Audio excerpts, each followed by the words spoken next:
তাদের আমির সাহেব যেমন অপরাধ করে নিজের অপরাধ স্বীকার না করে বলে এটা আমার প্রিয় নবীর সুন্নত আর আকাম কুকাম করতে থাকে, ওনার অনুসারী মানে জামাত ইসলাম নামক সেই সংগঠনের কর্মীদের মুখের ভাষা এত পরিমাণে খারাপ, তারা নাকি আস্তে আস্তে বাংলাদেশে শরিয়া আইন বাস্তবায়ন করবে, ইনসাফ বাস্তবায়ন করবে। দেখুন, তাদেরকে কোনো প্রকার বোকাবাদ্য দেওয়া হয় না, তাদের উপর জোর করে কোনো মিথ্যা তহমত চাপিয়ে দেওয়া হয় না। তবুও আমার ভিডিওর কমেন্টে এসে এতটা অকট্য ভাষা ব্যবহার করে কমেন্টগুলো লেখে যা বলার বাইরে।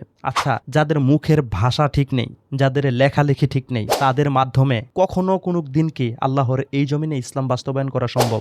আপনারাই বলেন। তারা কথা হজমই করতে পারে না, সত্য কথাগুলো স্বীকার করতে পারে না, নিজেদের অপরাধ কখনো স্বীকার করতে পারে না, অথচ অকট্য ভাষা ব্যবহার করে সবসময়। আপনারা দেখুন স্ক্রিনের মধ্যে কত পরিমাণে বকাবাদ্য তারা আমাকে দিচ্ছে। তারা নাকি আবার রাষ্ট্রে ইসলাম বাস্তবায়ন করতে চায়, নিজেদের ভুল কিন্তু কখনোই স্বীকার করে না। এই সমস্ত মুনাফিকদের কাছ থেকে আল্লাহ পাক রব্বুল আলামিন আমাদেরকে হেফাজত করুক। সবাই কমেন্টে আমিন লিখে যেতে পারেন।